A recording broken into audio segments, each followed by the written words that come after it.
మీ అసలు పేరు సావిత్రి గారు కదండి? అసలు పేరు సుమ, కానీ మళ్ళీ ఇంకొక పేరు పెట్టాలి కాబట్టి సావిత్రి అని కూడా పెట్టారు.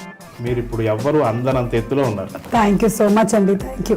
అందరూ అందుకోగలుగుతారు. నేను ఇప్పటికీ మా పని మనిషి అందుబాటులో ఉంటాను. గుంటూరు బ్రాహ్మణ యాసలో మీరు మాట్లాడే పద్ధతి చూస్తే, నేను ఒకసారి చేపలు కొనడానికని రోడ్డు మీద నించొని ఉన్నాను. ఒక ఆయన అటు నుంచి వెళ్ళి నన్ను చూసి మళ్ళీ వెనక్కి వచ్చి ఆపి, అమ్మా నువ్వంటే మాకు చాలా బ్రాహ్మణుల అమ్మాయి అన్న ఫీలింగ్ ఉంది, నువ్వు తింటే తిన్నావు, నువ్వు వచ్చి కొనకన్నారు. మీరు తరచూ పద్యం చెప్తూ ఉంటారు కదా, అటజనిగాంచె భూమి సురుడంబర చుంబి శిరస్స జరీ పటల ముహుర్ముహుర్లుట దబంగ తరంగ మృదంగ నిస్వనస్ఫుట నటనానుకూల పరిపుల్ల కలాప కలాపి జాలమున్ కటక చరిత్రేను కరకంపిత సాలము సీతశైలమున్. అజ్జి బాబు 5 ఏళ్ల తర్వాత చెప్తున్నాను మళ్ళీ నేను. 1991లో మీ కెరియర్ స్టార్ట్ అయింది. చాలా చిన్న పిల్లలాగా దాన్నే ఉందండి, ఇప్పటికీ అలాగే ఉంటాను. ఆ టైం ఎలా ఉంది? నేను ఇంటర్మీడియట్ ఇంకా క్లాసెస్ మొదలవ్వని టైంలో టెలివిజన్ ఇండస్ట్రీకి ఎంటర్ అయ్యాను. హీరో హీరోయిన్ రొమాంటిక్ సీన్లు లవ్ సీన్లు అనేసరికల్లా నాకు ఏడుపు వచ్చేసింది. ఈ ప్రేమైక భావన ఉదయించిన రోజుల్ని కొంచెం ప్రేమైక భావన ఎంత బాగుందో. సో ఆయనలో ఉండే ప్రేమికుడు చాలా స్ట్రాంగ్ ప్రేమికుడు, భగ్న ప్రేమికుడు అనమాట. Very good. అంతకు ముందు ఎంతమందిని ప్రేమించాడో వెనక తర్వాత ఆధారాలు దొరికాయా మీకు ఎప్పుడైనా? ముందరవా అనే చెప్పి చచ్చాడు నాకు. ఈ మధ్య తనకి బాగా ఇరిటేషన్ వచ్చే విషయం ఏంటంటే, అందమైన అమ్మాయిలు కూడా ఒక్కోసారి వచ్చి ఫస్ట్ కనిపించగానే సుమ బాగుందా అని అడుగుతున్నారు. ఇదొక్కటి నాకు అసలు ఎక్కడికి వెళ్ళినా తలకాయ నొప్పి అంటాడు.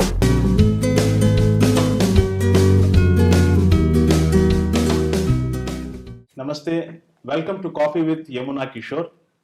మీరు ఎప్పుడైనా సరస్వతీదేవిని ప్రత్యక్షంగా చూసారా? నేను చూశాను. ఎలాగో చెప్పనా, సభా సరస్వతి అంటారు కదా, సభని ఒక సరస్వతీదేవితో పోలుస్తారు కదా, అటువంటి సభా సరస్వతిని ఈరోజు నాకు కలిసే అవకాశం వచ్చింది. నాతో పాటు మీకు కలిసే అవకాశం వచ్చింది. నమస్కారం. నమస్కారం. చాలా పెద్ద బిరుదు ఇచ్చేసారు నాకు మీరు. ఇది నేను డైజెస్ట్ చేసుకోలేకపోతున్నాను. నేను కొంచెం ఈ జనరేషన్ సరస్వతిని అనుకోవచ్చు. మోడర్న్ సరస్వతి, నేను సభా సరస్వతి అన్నాను. అవును అవును. సరస్వతీదేవి ప్రతి కాలంలోనూ ఉంటారు కదా, సరస్వతీదేవి అంశం మీలో ఉన్నారని మా ఫీలింగ్. నిజంగానే దైవం మానుష రూపేణ అంటారు కదా, అలా కొందరిలో ప్రతిఫలిస్తారు. అమ్మ చిన్నప్పటి నుంచి సరస్వతి నమస్తుభ్యం పొద్దున్న సాయంత్రం కుదిరితే రాత్రి కూడా చెప్పించేది. దగ్గరుండి ఆవిడ మినపప్పు రుబ్బుతున్నా ఏం చేస్తున్నా ఇవి నాకు నడుస్తూనే ఉండేది ఎప్పుడు. సో ఇప్పటికీ కూడా ప్రతిరోజు సరస్వతి నమస్తుభ్యం చెప్పండి ఇంట్లో నుంచి బయటకు వెళ్ళను, అది అలవాటు అయిపోయింది. మీ అసలు పేరు సావిత్రి గారు కదండి? అసలు పేరు సుమ, కానీ మళ్ళీ ఇంకొక పేరు పెట్టాలి కాబట్టి సావిత్రి అని కూడా పెట్టారు అమ్మమ్మ గారు. అమ్మమ్మ పేరు సావిత్రి, అందుకని సావిత్రి అనే పేరు కూడా పెట్టారు. మిమ్మల్ని నేనండి అంటే మీకు ఎప్పుడు చెప్పలేదు. ఫస్ట్ టైం 2002లో కలిశాను, మీకు గుర్తులేదు. ఎలా కలిశానో చెప్తాను. చెప్పండి, నాకు కూడా తెలుసుకోవాలని ఉంది. 2002లో ఫస్ట్ మిమ్మల్ని కలిశాను. ఫస్ట్ అప్పట్లో మధురా నగర్ ఆర్ మోతీ నగర్. మధురా నగర్ మోతీ నగర్ రెండిట్లో, రాజీవ్ నగర్ లో ఉన్నాను, అటు ఇటు కాకుండా. ఒక యాడ్ లో అప్పటికి నేను యాడ్ కెరీర్ అప్పుడే స్టార్ట్ చేశాను అన్నమాట. నేను మా జగదీష్ ఇద్దరం మిమ్మల్ని కలవటం కోసం మీ ఇంటికి వచ్చాం. ఇండిపెండెంట్ హౌస్, అటాచ్డ్ పక్కన ఒక చిన్న రూమ్ లాగా ఉంది. మేమిద్దరం వచ్చాము. ఎవరో సర్వెంట్లు వచ్చి కూర్చోండి మేడం వస్తారు అన్నారు. మేమిద్దరం కూర్చున్నాం. మీరు 10 నిమిషాల తర్వాత ఏమో వచ్చారు. ఆ 10 నిమిషాల సేపు ఆ రూమ్ మొత్తం పరిశీలిస్తూ ఉన్నాం అనమాట. అన్ని క్యాసెట్స్, VHS క్యాసెట్స్ లాంటి క్యాసెట్స్, బుక్స్ అవన్నీ ఉన్నాయి. అప్పుడు మేమిద్దరం ఏమనుకున్నామంటే, ఇన్ని బుక్స్ చదివి ఇన్ని క్యాసెట్స్ చూస్తే ఈవిడ ఖచ్చితంగా, అంటే ఇంత గ్రౌండ్ వర్క్ చేస్తున్నారంటే ఈవిడ ఖచ్చితంగా అత్యున్నత శిఖరాన్ని అధిరోహిస్తుంది అని అనుకున్నాం. ఖచ్చితంగా 15 ఏళ్ల తర్వాత మీరు ఇప్పుడు ఎవ్వరు అందనంత ఎత్తులో ఉన్నారు. థ్యాంక్ యూ సో మచ్ అండి, థ్యాంక్ యూ. అందరూ అందుకోగలుగుతారు. నేను ఇప్పటికీ మా పని మనిషి అందుబాటులో ఉంటాను. మాకు అందుబాటులోనే ఉన్నారు కదా. అయితే ఆ క్యాసెట్లకి పుస్తకాలకి నాకు ఏ రకమైన సంబంధము లేదు, అవి మా మామయ్య గారివి. కానీ బిల్డప్ కోసం మీకు అది నచ్చినందుకు నేను సంతోషిస్తున్నాను. బాగుంది. అయినా కానీ మీకు అధ్యయన గుణం ఉంది కదా. అధ్యయన గుణం అంటే మరీ ఎక్కువగా పుస్తకాలు చదివేసి నావెల్లు ఆ రైటర్లు గుర్తుపెట్టుకునేంత అధ్యయనం అయితే లేదు. స్కూల్లో చదివాను, కాలేజీలో పుస్తకాలు చదివాను. తర్వాత ఏమైనా సరే జనరల్ నాలెడ్జ్ రిలేటెడ్ అంటే న్యూస్ పేపర్లో, మ్యాగజైన్లో అంతవరకే చదవగలుగుతాను. ఎందుకంటే 5వ పేజీ కల్లా నాకు నిద్ర వస్తుంది, 6వ పేజీ కల్లా నేను డీప్ స్లీప్లో ఉంటాను. అందుకని నావెల్స్ అంటే కొంతవరకు చదవగలిగాను నేను, అంతే. మీ ఇంటర్వ్యూస్ గతంలో అన్ని చూసి గ్రౌండ్ వర్క్ చేసుకున్నాను. నేను కూడా జనరల్లీ అదే చేస్తూ ఉంటాను సుమి. 1991లో మీ కెరియర్ స్టార్ట్ అయింది. 2006 నుంచి అప్రతిహతంగా రాకెట్ లాగా వెళుతుంది. ఫస్ట్లో అంటే 2001 నుంచి మిమ్మల్ని పరిశీలిస్తున్నాను. 2001 ప్రాంతంలో మీరు ముగ్గురిలో ఒకరు. ఏ ముగ్గురు అని అడగండి, నేను ముగ్గురిలో ఒకరు. 2006 ప్రాంతానికి వచ్చేసరికి సమానులలో ప్రథమురాలు అన్నట్టుగా ముగ్గురిలో ప్రథమంగా ఉండేవారు. 2016కి వచ్చేసరికి ఒక్కరే ఒక్కరు, ఒకే ఒక్కడు లాగా ఒకే ఒక్కరు. మీకు ప్రత్యామ్నాయం లేదు, ఇక ఒక యాంకర్గా ఇంతకంటే సాధించడానికి ఏమీ లేదు అనేంతటి ఒక స్థాయికి వెళ్ళిపోయారు కదా. నేను ఫస్ట్ ఆఫ్ ఆల్ ఒక గోల్ పెట్టుకొని ఇండస్ట్రీకి రాలేదు. ఫలానాది అవ్వాలి, నేను యాంకర్ని అవ్వాలి అనుకొని రాలేదు. ఇండస్ట్రీ అనేది నాకు యాక్సిడెంటలీ జరిగింది. సో రామ్ గోపాల్ వర్మ గారు చెప్పినట్టు నేను నా హిట్లు యాక్సిడెంట్లు, నా ఫ్లాప్లు ప్లాన్డ్ అని ఇక్కడ ఆయన ప్రస్తావన ఎందుకు వచ్చింది, ఎందుకంటే మొన్నే వంగవీటి చేశాను కాబట్టి. అయితే ఇది ప్లాన్డ్ కాదు. ఇప్పుడు వచ్చే వాళ్ళకి ఏంటంటే వాళ్ళు మమ్మల్ని చూసి ఒక బెంచ్ మార్క్ పెట్టుకొని వస్తారు కాబట్టి వాళ్ళకి కొంచెం స్ట్రెయిన్ లెవెల్స్ ఎక్కువ ఉంటాయి, కంపారిజన్ ఎక్కువ ఉంటుంది.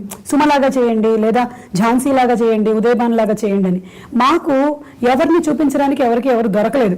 సో మేమే యాంకరింగ్ అనేటువంటి ఒక కెరియర్ని స్టార్ట్ చేసుకుంటూ వచ్చాం ఈ ప్రొఫెషన్లోకి. అండ్ ఈ ప్రొఫెషన్లో ఏదో రాణించాలని, నంబర్ 1 పొజిషన్లోకి రావాలి, ఇలాంటివి ఏమీ లేదు. ఏ రోజుకు ఆ రోజు, ఈ క్షణానికి ఈ క్షణం మీతో ఈ ఇంటర్వ్యూ నేను బాగా చేయాలి, అంతే. అంతకు మించిన ప్లాన్స్ ఏమీ లేవు. కాబట్టి మీరు ఇందాక చెప్పిన విధంగా నేను 2001 నుంచి ప్రాబబ్లీ మెల్లిగా 2006 నుంచి నా కెరియర్ ఎక్కువగా డెవలప్ అవడానికి కారణం అప్పుడు లైవ్ షో ఒకటి స్టార్ట్ అవ్వడం, అవాకయ్యారా అనే లైవ్ షో. ఆ లైవ్ షో జనాలకు ఎక్కువగా కనెక్ట్ అవ్వడం. ఇంకా అక్కడి నుంచి ఒక్కొక్కళ్ళకి ఒక్కో టైం ఉంటుందంటారు కదా, నా టైం స్టార్ట్ అయిందేమో మెల్లిగా అప్పటి నుంచి.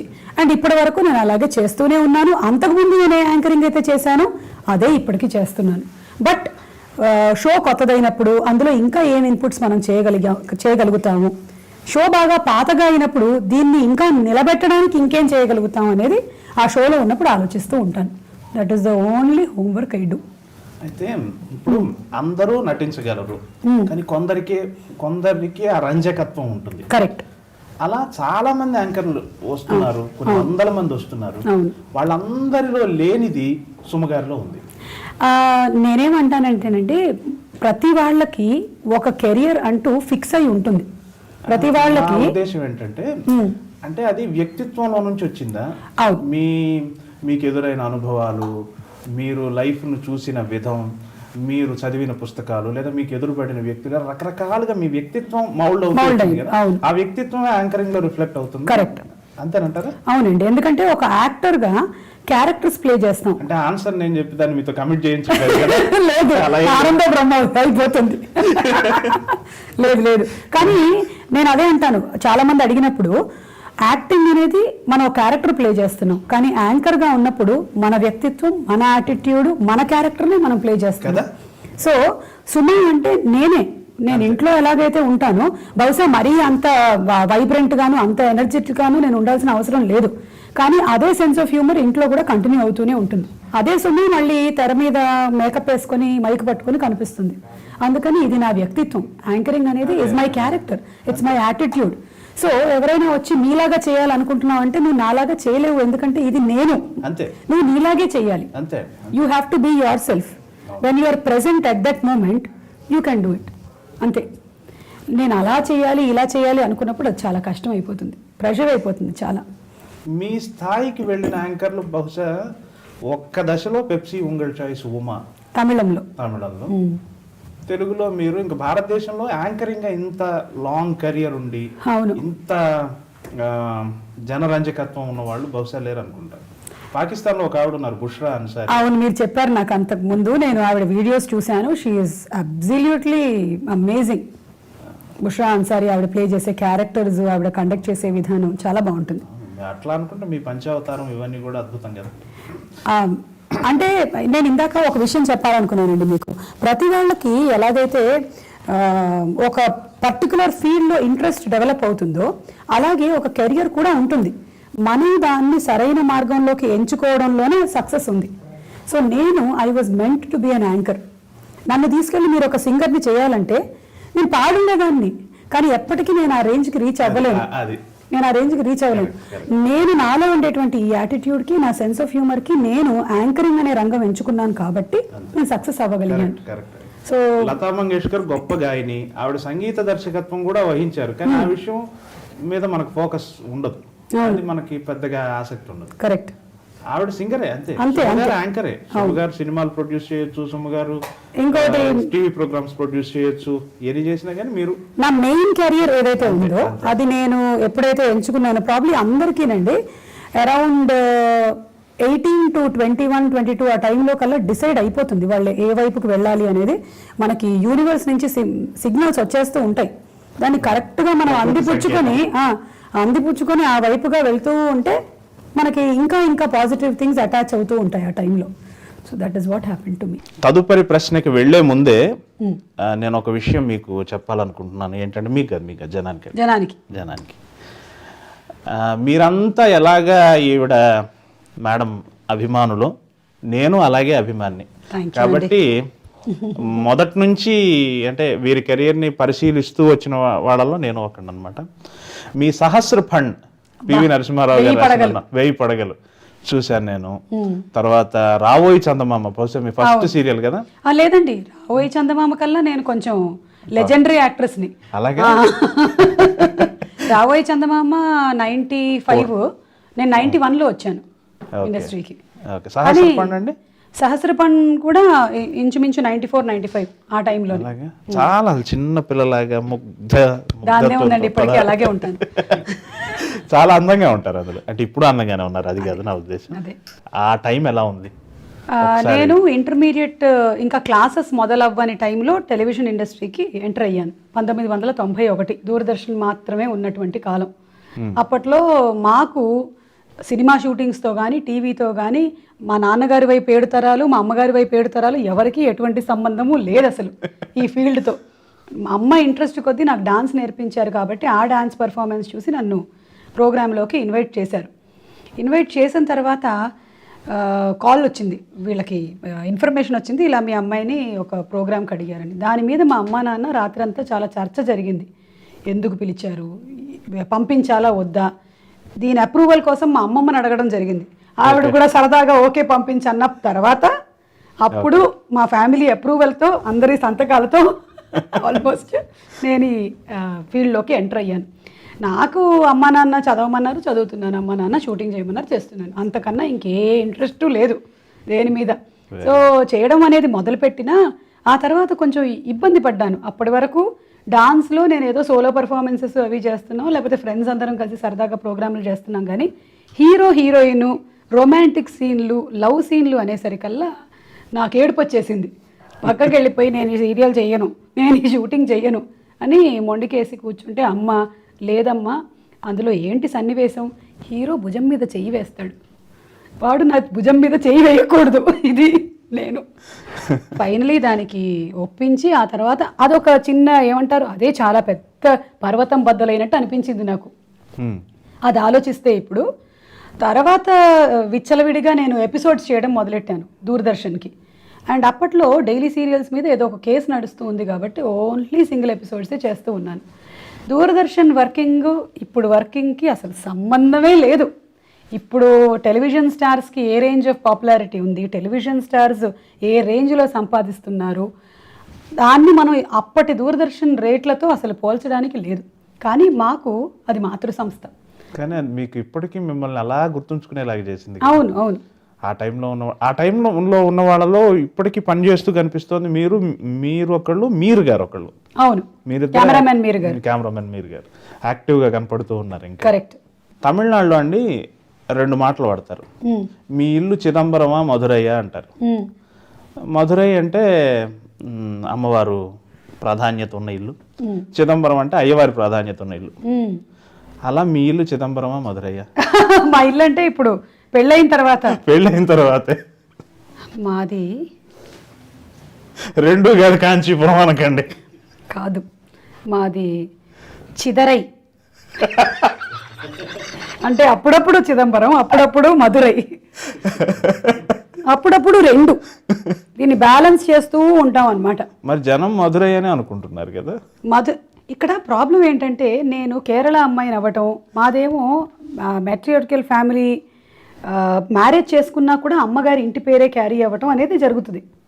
నేను తెలుగు అబ్బాయిని పెళ్లి చేసుకున్నాను కాబట్టి రాజీవ్ ఇంటి పేరుని నేను పెట్టుకున్నాను. నేను అలా అంటలా, నేను డామినెన్స్ గురించి అడుగుతున్నాను.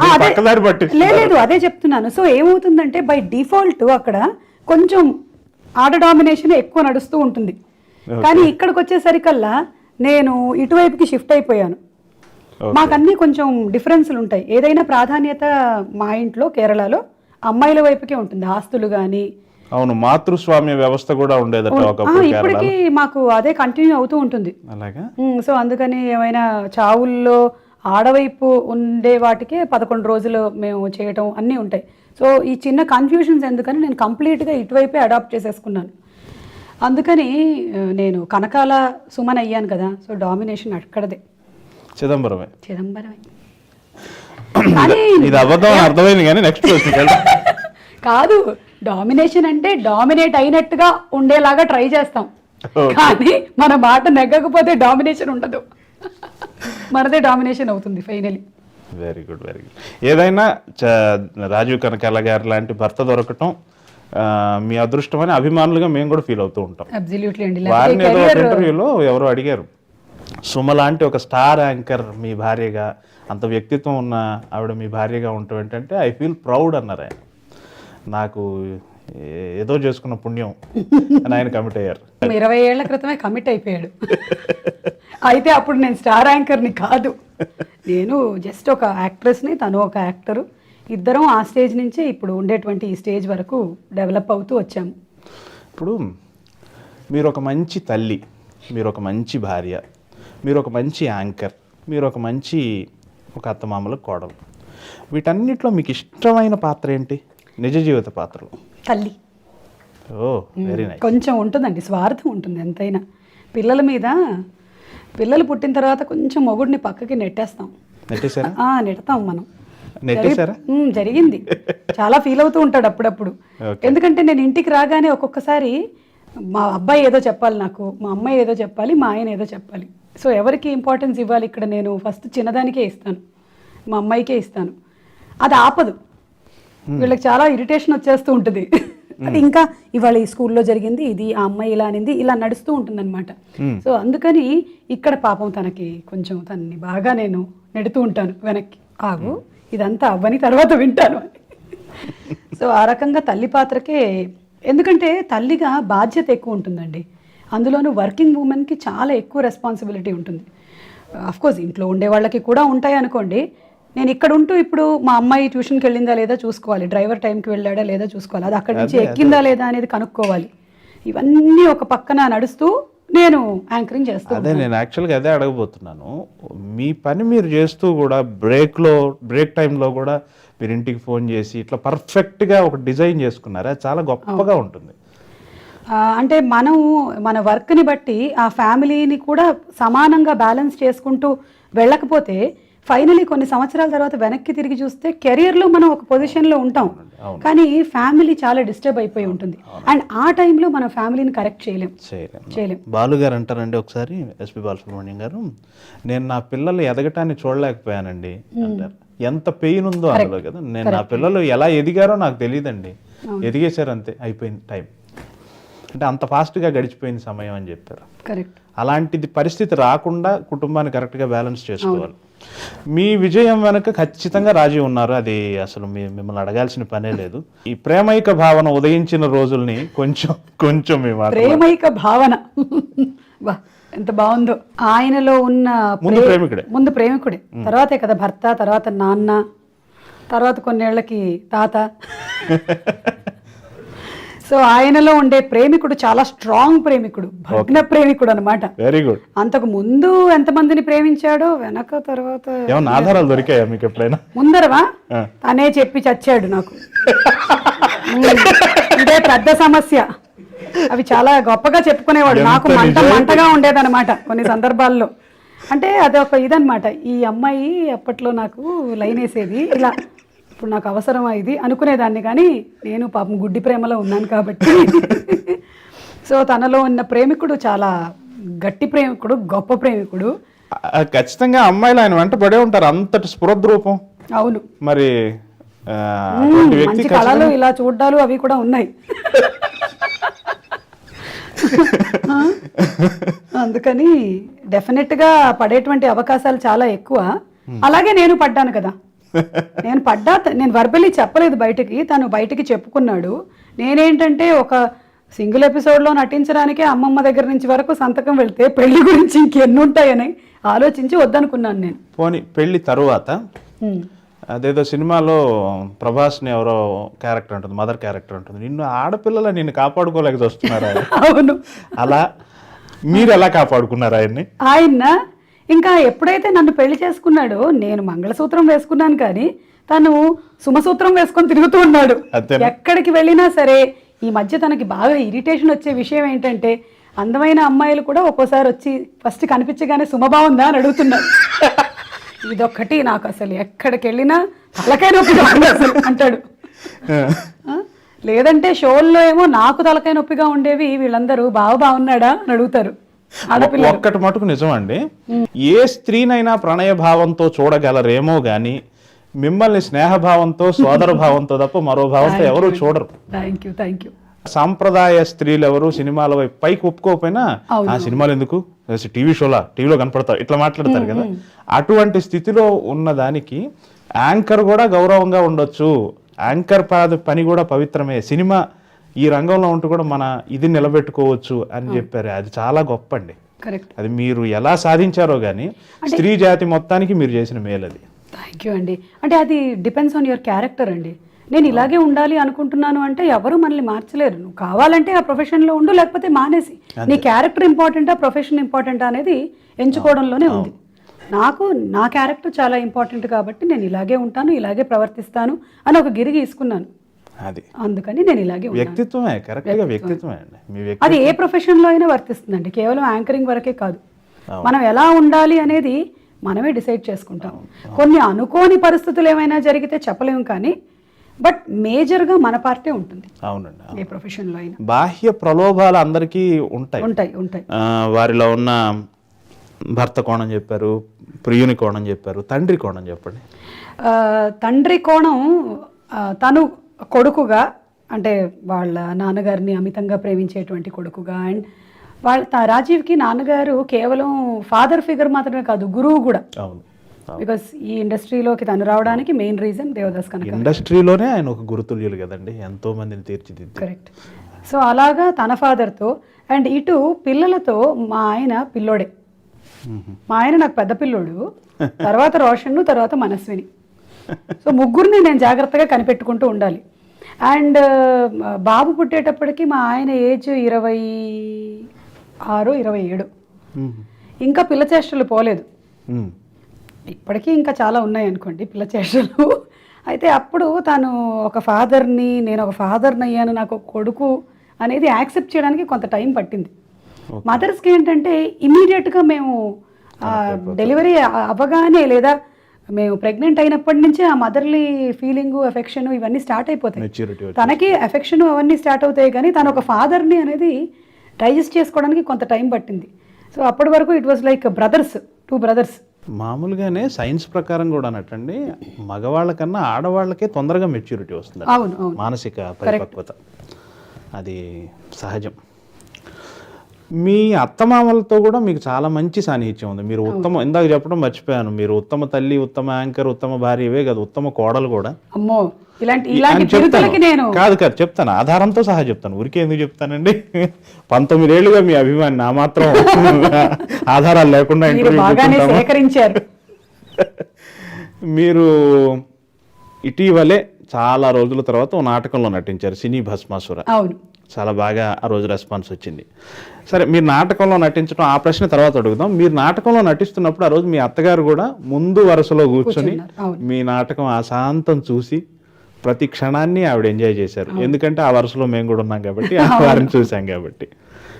అంటే మీ కళ పట్ల, మీ అచీవ్మెంట్స్ పట్ల వాళ్ళు అంత ఆసక్తి చూపిస్తూ మిమ్మల్ని ప్రోత్సహిస్తారు కదా. ముందు మీ అత్తగారి గురించే చెప్పండి మేడం. నా అదృష్టం ఏంటంటేనండి, కళల్ని ఆదరించే వాళ్ళు, కళాకారుల ఫ్యామిలీలోకి నేను వెళ్ళడం అనేది నా మెయిన్ ప్లస్ పాయింట్. ప్రాబబ్లీ నేను ఇంత చేసినా కూడా దీని గురించి ఎక్కువగా అవగాహన లేకుండా ఒక అభిమానిగా చూసిన వాళ్ళు అయితే డిఫరెంట్గా ఉండేది. కానీ వాళ్ళు కళాకారులు, ఆవిడ నాటక రంగంలో నిష్ణాతురాలు, పవిత్రంగా ఉంటారు. కొన్ని వందల నాటకాలు చేశారు ఆవిడ. నా కెరియర్ దూరదర్శన్ ఎలాగైతే మీరు మాట్లాడారో, ఆవిడ ఇంకా ముందర రోజులు చూశారు. ఎడ్ల బండి కట్టుకొని నాటకాలు వేయడానికి వెళ్ళటం, ఊర్లలో తిరగటం, ఇవన్నీ చేశారు ఆవిడ. సో అందుకని ఆవిడకి నాటక అనుభవం ఉంది. ఆర్టిస్ట్కి ఉండాల్సిన లక్షణాలు ఏమిటో తెలుసు, మాడ్యులేషన్ తెలుసు, డిక్షన్ తెలుసు. కాబట్టి నన్ను ఇంకా ఎక్కువ అప్రిషియేట్ చేస్తారు నేను బాగా చేసినప్పుడు. నా ఒక్క ప్రోగ్రాము పోనివ్వరు. స్టార్ మహిళ ఇప్పటికీ మధ్యాహ్నం ఎక్కడున్నా సరే టక్కుమని అది ఆన్ అయిపోవాల్సిందే, చూడాల్సిందే, చూస్తూ భోజనం చేయాల్సిందే. అదొక అలవాటు. మా మామగారు కానీ మా అత్తగారు కానీ ఇద్దరు అప్రిసియేషన్ అనేది ఇది చాలా బాగుందనో, లేకపోతే ఇది ప్రోగ్రామ్ అంతగా బాగాలేదనో, వీటన్నిటివి క్రిటిసిజం కానీ అన్నీ చెప్తూ ఉంటారు నాకు. సో ఇద్దరి వైపు నుంచి కామెంట్స్. 100 మందిని తయారు చేశారు కదా దేవదాస్ గారు. ఆయన ప్రభావం ఎలా ఉంది మీ మీద? చాలా. నేను ప్రొఫెషన్ పరంగా ఈ ఇంటికి మ్యారేజ్ అయ్యి వచ్చిన తర్వాత ఇంకా తెలుగులోని మెలకువలు ఎక్కువ నేర్చుకున్నాను. ప్రతిరోజు పొద్దున్న క్లాస్ జరుగుతూ ఉండేది. ఆ క్లాస్లో డిక్షన్ క్లాస్ నడుస్తుంది. శ్లోకాలన్నీ చెప్పిస్తారు. నాలిక బాగా తిరగటం కోసం, స్పష్టత రావడం కోసం తెలుగు బాగా మాట్లాడిస్తారు. మా వారిని కూర్చోబెట్టి నాకు నేర్పించు అటజనిగాంచే అంటే, నువ్వు చెప్పలేవంటే నేను చెప్తాను అని చెప్పి రాత్రి కూర్చోబెట్టి మొత్తం పద్యం నెక్స్ట్ డే పొద్దున కల్లా అప్పచెప్పేశాను. సో అలాగా అవి మాట్లాడడం, తెలుగు మీద ఎక్కువ కమాండ్ సంపాదించడం ఫ్యామిలీలోకి వెళ్ళిన తర్వాత వచ్చింది. దాని వెనకాల కారణం మా అత్తగారు, మామగారు, మా వారు. ఇది అసలు చాలా విచిత్రం ఏంటంటే, మీరు జన్మతహా మలయాళీ అయ్యుండి కూడా తెలుగు సంస్కృతిలో ఇంతగా మమేకమై తెలుగు నాటకాలు, తెలుగు సినిమాలు, తెలుగు షోలు, తెలుగు సీరియల్స్, ఇలా కాదు తెలుగు భాషకు సంబంధించిన ప్రతి దృశ్య మాధ్యమంలోకి వెళ్ళిపోయారు. ప్రతి దృశ్య అంశంలోకి మీరు చొచ్చుకెళ్ళారు కదా. అంటే చాలా మంది అనుకుంటున్నట్టుగా మీరు కేరళలో పుట్టి పెరగలేదు. కేరళలో పుట్టారు కానీ పెరగలేదు, పెరిగిందంతా ఇక్కడే హైదరాబాద్. సో నిజంగా తెలుగు వాళ్ళకు కూడా ఇంత భాష పట్ల మమకారం. ఇంకా చెప్తే మీరు మాట్లాడుతుంటే గుంటూరు బ్రాహ్మణ యాసలో మీరు మాట్లాడే పద్ధతి చూస్తే అది ఎంత విచిత్రంగా అనిపిస్తుందంటే. సో మీరు ఇది అన్నప్పుడు నాకు ఒక విషయం గుర్తొచ్చిందండి. నేను ఒకసారి చేపలు కొనడానికని రోడ్డు మీద నించొని ఉన్నాను. ఒక ఆయన అటు నుంచి వెళ్ళి నన్ను చూసి మళ్ళీ వెనక్కి వచ్చి ఆపి, అమ్మా నువ్వంటే మాకు చాలా బ్రాహ్మణుల అమ్మాయి అన్న ఫీలింగ్ ఉంది, నువ్వు తింటే తిన్నావు, నువ్వు వచ్చి కొనకన్నారు. అది నాకు బాగా రిజిస్టర్ అయింది. తర్వాత కొనడానికి వెళ్ళలేదు. ఈ మధ్య తినడం కూడా మానేశాను అనుకోండి, అది వేరే విషయం. సో అలా అనుకుంటారు మీరు చెప్పినట్టుగా, దే ఓన్ మీ. అవును, ప్రతి వాళ్ళు అలా ఓన్ చేసేసుకున్నారు. అవును, అదొక సార్వజనీనత్వం ఉంది మీకు. మీరు తరచూ ఓ పద్యం చెప్తూ ఉంటారు కదా, ఝాన్సీ గారి షోలో కూడా ఝాన్సీ గారు మీతో అడిగి మరీ చెప్పించుకుంటారు. అడుంగడు కడుంగడు సంథింగ్ అట్లా. అటజనిగాంచె భూమి సురుడంబర చుంబి శిరస్స జరీపటల ముహుర్లుట దబంగ తరంగ మృదంగ నిస్వనస్ఫుట నటనానుకూల పరిపుల్ల కలాప కలాపి జాలమున్ కటక చరిత్కరేణు కరకంపిత సాలము సీతశైలమున్. అజ్జి బాబోయ్, 5 ఏళ్ల తర్వాత చెప్తున్నాను మళ్ళీ నేను. ఇది గుర్తుంది, చిప్పు ఉండిపోయింది. ఇలాంటిదే మీ మలయాళ భాషలో ఏదైనా చెప్పండి మేడం. అయ్యి బాబాయ్ తెలియదు.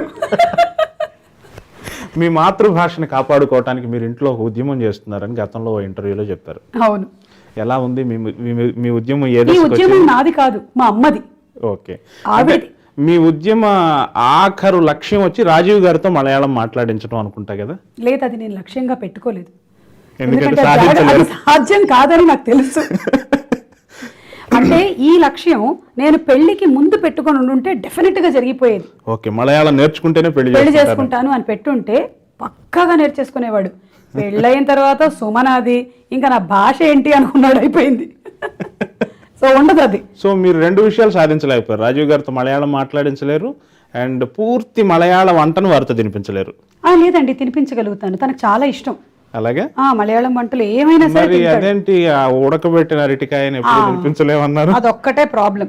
అదేమిటంటే ఆ అరటి పండుని ఉడకబెట్టడం అనేది తనకి డైజెస్ట్ కానటువంటి ఒక విషయం. కానీ కేరళలో అది ఒక కల్చర్. ఆ మధ్య పెళ్లి జరిగినప్పుడు మాత్రం బలవంతంగా తినిపించారు. ఆ తర్వాత నేను ఎప్పుడూ తినిపించలేదు తనకి. మా పిల్లలు తింటారు, నేను తింటాను, మా అందరం తింటాం. కానీ తన వరకు మాత్రం అది కొంచెం అరటి పండుని ఉడకబెట్టి తింటారా? అదేం కల్చర్ మీదే? అది మన ఈ అరటి పండ్లు కాదు, చీటేవాలా మోస్ ఇది కాదు, అది అక్కడ కేరళ నేంద్రపഴం. నేంద్రపഴం చాలా పొడుగ్గా ఉంటుంది. అది ఆల్మోస్ట్ అది మాకు కూర అరటికాయ. కూర అరటికాయ కూడా కాదు, ఏదైతే ఉందో బ్రీడ్ ఇక్కడ దొరకదు మనకి. ఎక్కువగా అటువైపే పండిస్తారు. దాన్ని పండించి ఉడకబెట్టి తింటారు. ఎందుకంటే డైజెషన్కి చాలా మంచిది. మీరు నెలల పిల్లలకి పెట్టినా కూడా వాళ్ళకి చక్కగా అరుగుతుంది. అందుకని అది పెడతారు. అండ్ దాంట్లో హై క్యాలరీస్ ఉంటాయి. దాని రీజన్ అది. ఒక్కొక్క ఏరియాలో ఒక్కొక్కటి ఉన్నట్టు, ఒక ఏరియాలో రాగి సంగటి ఉన్నట్టు, అలాగే మనకి అక్కడ అది చాలా మలయాళం చదవటం రాయటం వచ్చా అండి? ఇది కూడా అమ్మ పట్టుబట్టి మరీ నేర్పించినటువంటి విద్య. ఫ్లూయెంట్గా సమ్మర్ వెకేషన్స్కి వెళ్ళినప్పుడు అప్పటి వరకు ఇక్కడ తెలుగు నేర్చుకుంటున్నాను, హిందీ ఇంగ్లీష్లో అవుతున్నాయి కాబట్టి మలయాళం నేర్పించింది అక్కడ. అక్షరాలు దిద్దించేది, చెప్పించేది. అయితే తెలుగు చదివినంత ఫ్లూయెంట్గా నేను మలయాళం చదవలేను. నాకు తెలుగు ఇప్పుడు నా బాడీ లాంగ్వేజ్, నా బాడీలో ఫ్లో అయ్యే లాంగ్వేజ్ అన్ని తెలుగు అయ్యింది. రజనీకాంత్ తమిళుడు అయినట్టుగా, అలాగా చేగువేరా క్యూబాని పాలించినట్టుగా, ఎంజీఆర్ గారు తమిళనాడులో ఉన్నట్టుగా, ఆయన మలయాళీ కదా. అలాగా నన్ను ఈ స్టేట్ కోసం అని అక్కడ పుట్టించి ఇక్కడ పెట్టించారు. అవునండి. అసలు యాక్చువల్ కళాకారులకు భాష ఆపాదించడమే సంకుచితత్వం. అది ఊరికే నేను హ్యూమర్ కోసం అన్నాను అంతే. మీరు తెలుగువారే, తెలుగు కొరకు, తెలుగు వలన, తెలుగు చేత మీరు మా తెలుగువారే. అందులో ఎటువంటి రెండో మాటకి తావే లేదు. ఝాన్సీ గారి గురించి చెప్పండి. వారితో మీ స్నేహం చాలా దృఢమైంది, చాలా రోజుల నుంచి వస్తుంది. ఒక వృత్తిలో ఉండే వాళ్ళ మధ్య చిన్నపాటి స్పర్ధలైనా ఉంటాయి, అవేమీ లేకుండా మీరిద్దరు సొంత అక్క చెల్లెళ్ళలాగా ఉంటారు. అంటే ఇండస్ట్రీకి ఫస్ట్ వచ్చింది దూరదర్శన్ సీరియల్స్లో నేనే అయినా, తర్వాత తను కూడా దూరదర్శన్ ఉన్న టైంలోనే ఎంటర్ అయింది. అండ్ ఇద్దరం కలిసి రాబోయే చందమామ అనే సీరియల్ తో బాగా క్లోజ్ అయ్యాము. మీరు అక్కగాను, వారి చెల్లిగాను. ఆవిడ చెల్లెలు. మీకు పేరు రామ్ జగన్?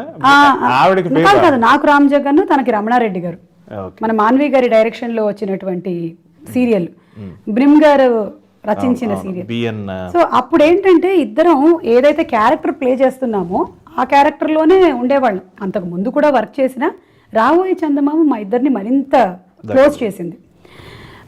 అండ్ ఆ తర్వాతే మెల్లిగా జెమినీ టీవీ లాంటిది స్టార్ట్ అవ్వడం, ఇంచుమించు ఆ టైంలోనే ఈటీవీలో వర్క్ చేయడం, ఇద్దరం కలిసి కొన్ని యాంకరింగ్ షోస్ హోస్ట్ చేయడం, లేదా నేను ఒక షో, అంటే నేను హార్లిక్స్ హృదయాంజలి చేస్తున్న టైంలో తను సండే సందడి చేయడం, ఇవన్నీ ఇంకా ఆ లింక్ ఏదైతే ఉందో అది బలపరచడానికి అడుగుతాను. మరి ఏమనుకోకూడదు మీరు, లతా మంగేష్కర్, ఆశా భోంస్లే మీద ఉన్న ఆరోపణ మీ ఇద్దరి మీద కూడా ఉంది కదా? ఏంటది? అదే పాటలన్నీ వారిద్దరే పాడేసుకుంటారా? లేదండి, అంటే ఇప్పుడు కాదు, ముగ్గురు యాంకర్ల వ్యవస్థ నడుస్తున్న రోజుల్లో మాది ఒక వ్యవస్థ, పాడా మాకే ఒక వ్యవస్థ లేదు. ఇష్టం వచ్చినట్టు చేసుకుంటూ వెళ్ళిపోవడమే. అసలు ఏది ప్లాన్డ్ గా జరిగింది కాదండి. వచ్చింది చేస్తున్నాం, ఈ రోజు ఫోన్ వచ్చింది, రేపు ఈ ప్రోగ్రామ్కి రావాలి అన్నారు, వెళ్తున్నాము, లేదా రేపు ఈ ప్రోగ్రామ్ క్యాన్సిల్ అయింది, ఊరుకున్నాము. సో ఇదొకటి, ఎవరు ఎవరిని తొక్కేయలేరు అనేది మాత్రం నేను గట్టిగా చెప్పగలుగుతున్నాను. బికాజ్ మనకి టాలెంట్ ఉన్నట్టయితే కొన్నేళ్ల పాటు నడుస్తూ ఉంటుంది. నాకు ఇది తెలుసు, మీతో చెప్పించాలని అన్న, కొంచెం రేటింగ్ అది రావాలి, వ్యూస్ పెరగాలి కదా. మా వాళ్ళంతా నాకు చెప్తూ ఉన్నారు, కొంచెం వ్యూస్ పెరగాలంటే కొంచెం కొద్దిగా కాంట్రవర్షియల్ విషయం ఉండాలి. అందుకని మీ ఇద్దరి మధ్య స్పర్ధ లేదని తెలుసు నాకు, అయినా కానీ మీ మాటల్లో వినాలని అడిగాను. ఓకే, సో లేదంటారు, కెమెరా కోసం లేదంటారు. ఎవరు? నాకు ఝాన్సీకి లేదండి, అస్సలు లేదు. ఎందుకంటే ఝాన్సీ, ఉదయభాను, శిల్పా చక్రవర్తి, అనుపమ, మల్లిక, మేమందరం, అనితా చౌదరి. ఇన్ఫాక్ట్ ఏంటంటే అప్పుడు చిన్న గ్రూప్ యాంకర్స్, రఘు కుంచే, శ్వేత, ఇంకా చాలా మంది ఉన్నారు. మాదందరిది ఒక చిన్న గ్రూప్, ఒక చిన్న ఫ్యామిలీ. సో ఎవ్రీ మంత్ ఒక ఫ్యామిలీ గెట్ టుగెదర్ ఉండేది. అది మాత్రం ఇప్పుడు మిస్ అవుతున్నాను నేను చాలా, ఎందుకంటే గ్రూప్ చాలా పెద్దగా అయిపోయింది. సో ఉదయభాను, ఝాన్సీ, శిల్ప వీళ్ళే కాకుండా ఇప్పుడు ఉండేటువంటి ద నెక్స్ట్ జనరేషన్ ఆఫ్ యాంకర్స్తో కూడా అంతే క్లోజ్గా మూవ్ అవుతూ ఉన్నాను. అది నా అదృష్టంగా భావిస్తున్నాను. లైక్ శ్రీముఖి, రవి, ప్రదీప్, అనసూయ, శ్యామల, వాళ్ళు మీ శిష్యులే, ఇంక చెప్పేదేముంది. అందరికీ యాంకర్ కుల దేవత. నేను యూనివర్సల్ అక్కని. అవును, అందరూ వచ్చి అక్క అని పలకరిస్తారు. యాంకర్ కుల దేవత మీరు. అబ్బా, ఏదో ఏదో అయితే అదృష్టం ఏంటంటే వాళ్ళ మీద నేను పంచులేయగలుగుతున్నాను, వాళ్ళు నా మీద పంచులేస్తున్నారు. అదొక మంచి పాజిటివ్ అది ఎలా ఎన్విరాన్మెంట్. వస్తుందండి ఆ స్పాంటేనిటీ, ఆ క్షణంలో ఆఫ్ హ్యూమర్? ప్రదీప్ మిమ్మల్ని అడుగుతారు, అక్క నీకు భరతనాట్యం వచ్చా అన్నారు. భర్తని ఆడించే నాట్యమేగా అన్నారు. అది అది ప్రతి భార్యకి రావాల్సినటువంటి నాట్యం అది, భరతనాట్యం. బాగుంది, వెరీ గుడ్. ముఖ్యంగా ఇంకొక ప్రశ్న అడగాలనుకున్నానండి. మీరు యాంకరింగ్, షోలు, సినిమాలు ఇవన్నీ కాకుండా అంటే పర్టికులర్గా సమాజ ప్రయోజనం కోసమే అడుగుతున్నాను. మీకు నాటక రంగం మీద ఆసక్తి ఉంది. మీరు గతంలో నాటకాల్లో నటించారు. అవును. అండ్ రీసెంట్గా కూడా సినీ భస్మాసుర నాటకంలో నటించారు. నేను టీవీ ఇండస్ట్రీలోకి వచ్చిన తర్వాత నాటకాలు చేయడం మొదలెట్టానండి. నాటకాల నుంచి చాలామంది టీవీలోకి, సినిమాలోకి వెళ్తారు, కానీ నేను రివర్స్లో వెళ్ళాను. ఎప్పుడైతే నన్ను ఒక నాటకం గురించి అని అప్రోచ్ అయ్యారో వెళ్ళి చేశాను. నాకు ఆ ఎక్స్పీరియన్స్ ఎంత నచ్చిందో. ఇన్స్టెంట్ మనకి అక్కడి నుంచి రికగ్నిషన్ రావడం, ఇన్స్టెంట్గా వాళ్ళు ఈ క్యారెక్టర్ని మెచ్చుకోవడం అనేది ఇప్పుడు మనకి లైవ్ షోస్ వచ్చేసాయి. లైవ్లో చూసి బాగుంది అనటం, వెంటనే వాట్సాప్లో మెసేజ్లు పెట్టడం అన్నీ వచ్చాయి. అప్పుడు మనం ఏదైనా సినిమా కానీ సీరియల్ కానీ చేస్తే అది చేసిన ఒక నెల తర్వాతో 2 నెలల తర్వాతో ఎవరో ఒకళ్ళు దాన్ని రికగ్నైజ్ చేసి బయట చెప్పడం కాదు. నాటకంలో వచ్చిన 100 మందో 200 మందో వెంటనే వచ్చి చాలా బాగుందని అప్రిషియేట్ చేయడం, అండ్ అలాగే ఒక క్యారెక్టర్లో మనం ఆ 2 గంటలు 2.5 గంటలు జీవించడం, ఆ క్యారెక్టర్ వల్ల మనకి గుర్తింపు రావడం అనేది నాకు బాగా నచ్చింది. మనకి నాటక రంగం నుంచే కదా అన్ని స్టార్ట్ అయింది. ఇవన్నీ మనం చూస్తున్న యూట్యూబ్లు ఇవన్నిటికీ పునాది నాటకాలు. సమాజంలో ఉండేటువంటి విషయాల్ని అప్పుడు జనాల్లోకి తీసుకువెళ్ళటం కానీ, వాళ్ళని అక్కడి నుంచి ఎలినేట్ చేయడం కానీ, ఇవన్నీ మనకి త్రూ నాటకాలే స్టార్ట్ అయ్యాయి. కాబట్టి I respect the profession a lot. ఈ వ్యాఖ్యని నాటక రంగానికి సంబంధించిన అందరూ చూస్తూ ఉంటారు. నాటక రంగం పట్ల సుమగారికి ఉన్న ఈ శ్రద్ధని, సుమగారికి ఉన్న ఈ భక్తి భావానికి నాటక రంగం మొత్తం తరపు నుంచి నేను వారికి ధన్యవాదాలు తెలియజేసుకుంటున్నాను. స్పూఫ్ల గురించి చెప్పండి. స్పూఫ్లు సినిమా అవార్డ్స్లో నేను ఎంజాయ్ చేసినంతగా ఇంకా తర్వాత మళ్ళీ ఎప్పుడైనా ఎంజాయ్ చేస్తానో తెలియదు. కాసేపు తెలుగు కళామ తల్లి అయిపోతారు, కాసేపు బాహుబలిలో తమన్నా అయిపోతారు. అవును, కాసేపు మన సాగర సంగమంలో జయప్రద గారిని అయిపోయాను. అలా నేను సినిమాలు ప్రత్యక్షంగా చేయకపోయినా ఇండైరెక్ట్గా సినిమాలోని క్యారెక్టర్స్ని పోర్ట్రేట్ చేసే అవకాశం నాకు సినిమా అవార్డ్స్ ఇచ్చింది. అండ్ అలీ గారు నేను చేసినటువంటి స్పూఫ్స్ అన్నీ హిట్లే. ఫస్ట్ ఒక 4 స్పూఫ్స్ చేసాం. మాయాబజారు, మగధీర, శంకరాభరణం, గీతాంజలి. ఈ 4గిటితోనే ఆ స్పూఫ్ల ప్రయాణం మొదలైంది. ఆ తర్వాత ప్రతి సంవత్సరం చేయటం మొదలుపెట్టాం. సో అలా ఆ స్పూఫ్లకి విపరీతమైనటువంటి రెస్పాన్స్. అక్కడున్న చిరంజీవి గారు, నాగార్జున గారు, వాళ్ళు నాగార్జున గారు చేసినటువంటి గీతాంజలిని ఆయన ముందే ప్రజెంట్ చేయడం, ఆయన దాన్ని ఎంజాయ్ చేయడమే దానిలో ఉండేటువంటి హిట్ అవ్వడానికి కారణం అది. So I thoroughly enjoyed. Telugu కళామ తల్లి స్పూఫ్, తెలుగు కళామ తల్లి స్పూఫ్ అది అద్భుతమైన స్పూఫ్. లాస్ట్ సినిమా అవార్డ్స్లో చేసింది. తెలుగు కళామ తల్లి అప్పట్లో ఉండేటువంటి బాధలు, ఇప్పుడు ఏం జరుగుతుంది, వీళ్ళు ఎక్కడ పోయారు అని ఆ పాత్రల్ని వెతకడం అనేది చాలా గొప్పది. సో ఆ తెలుగు కళామ తల్లిని మళ్ళీ తీసుకురావాలనుకుంటున్నాం యూట్యూబ్ ద్వారా. అంటే ఆ తెలుగు కళామ తల్లి అప్పుడప్పుడు వచ్చి సినిమాల గురించి డిస్కస్ చేయడం లాంటివి ఒక కాన్సెప్ట్ అనుకుంటూ ఉన్నాము. ఇప్పుడు ఉండేటువంటి సినిమా సినారియోలో ఎలా జరుగుతుందో చూద్దాం. మీ వారు హీరో మెటీరియల్, హీరోగా చాలా సినిమాలు చేశారు. మీ అబ్బాయి రోషన్ కూడా రోషన్కి కూడా అదే స్ఫురద్రూపం, అదే డిక్షన్ అన్నీ వచ్చాయి కదా. రీసెంట్గా అరంగేట్రం చేయించినట్టున్నారు. అవును, నిర్మలా కాన్వెంట్లో. ఎప్పుడు మేము రోషన్ హీరోగా చూస్తాము? నేనైతే యాంకర్ని అవ్వాలనుకుని ఈ ప్రొఫెషన్లోకి రాలేదు.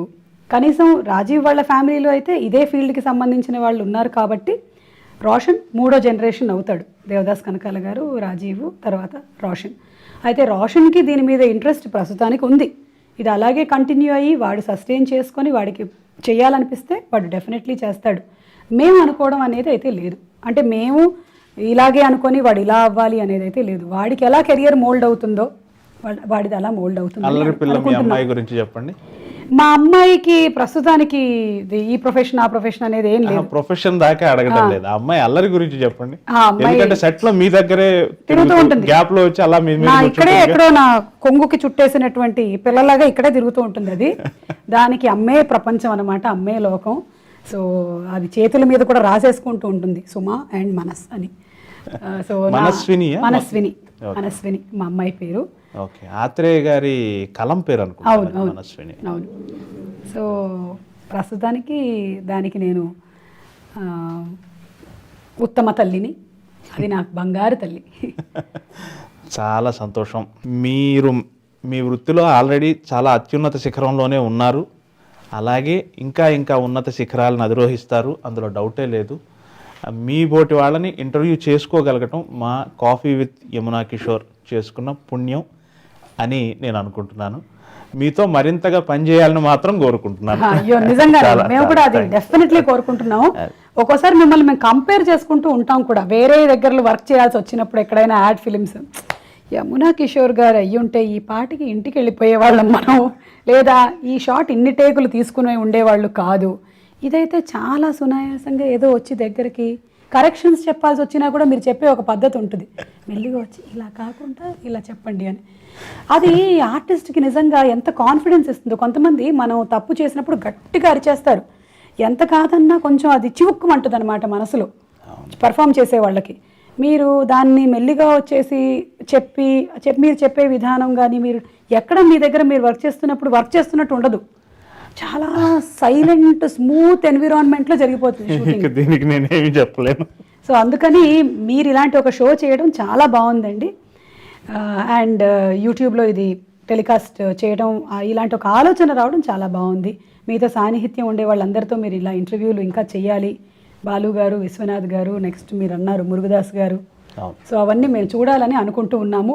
మేము చూడడమే కాదు, మేము చాలా మందికి షేర్ కూడా చేస్తాం. Thank you very much madam. మిగిలిపోయిన కాఫీ తాగేద్దాం, కొంచెం చల్లగా ఉన్నా కానీ. కమాన్, కాఫీ విత్ యమునా కిషోర్ గారు. ఓకే, నేను ఎక్కువగా టీ తాగుతా, బట్ స్టిల్ ఈ రోజు కాఫీ తాగుతున్నా. Coffee with Yamuna Kishore with Suma madam. Thank you అండి, థ్యాంక్ యూ. యమునా కిషోర్ గారు ఎవరో ఇప్పటి వరకు మీకు తెలియదు, ఎందుకంటే ఆయన తెర వెనకాల ఉన్నారు, ఇప్పుడు తెర ముందుకు వచ్చారు. ఇలాంటి ఇంటర్వ్యూ షోస్ని కాఫీ విత్ యమునా కిషోర్తో మన ముందుకు తీసుకొస్తున్నారు. మీరు చూసేటువంటి అనేక యాడ్స్ వెనకాల ఉండేటువంటి డైరెక్టర్ ఆయనే. మరి ఆ డైరెక్టర్ గారు ఇంటర్వ్యూ చేస్తే ఎలా ఉంటుంది? ఒక బాలు గారితో, విశ్వనాథ్ గారితో, ఎంతోమంది మహామహులతో వర్క్ చేసినటువంటి ఆ డైరెక్టర్ గారు, వారితో పర్సనల్ ర్యాపో కూడా షేర్ చేసే ఆ డైరెక్టర్ గారు, వారిని ఇంటర్వ్యూ చేస్తే ఎలా ఉంటుంది అనేది coffee with Yamuna Kishore. Coffee బాగుంది, ప్రోగ్రామ్ కూడా బాగుంటుంది. సబ్స్క్రైబ్ చేయండి.